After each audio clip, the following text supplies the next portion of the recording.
आज बघा आम्ही गेलो होतो पाहुण्यांच्याकडं. पाहुण्यांच्या मित्राची होती द्राक्षाची बाग. मला त्या बागेत जायचं होतं.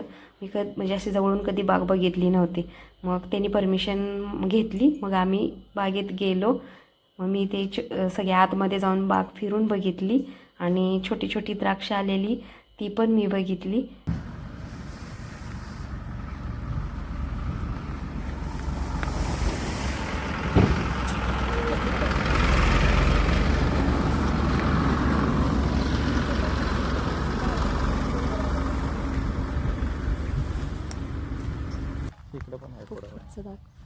हे काय किती छोटे द्राक्ष. परत गेलो पाहुण्यांच्या घरी. मग त्यांचे बघा कुक्कुटपालन किती छान केलंय. म्हणजे बिबट्या जरी आला तरी म्हणजे त्यांनी जाळी वगैरे मारलेली आहे.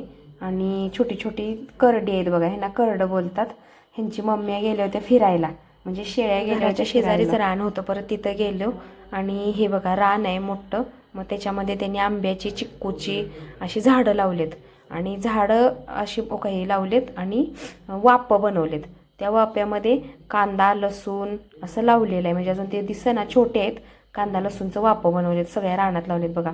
हे का, हे बघा छोटे छोटे कांदा लसूण दिसतंय हे का. आणि हे पूर्ण काट्या उभ्या केल्यात. ते सगळी झाडं आहे ती. आणि ते झाड पडू नये म्हणून काट्या उभ्या करून झाडं बांधलेली आहेत.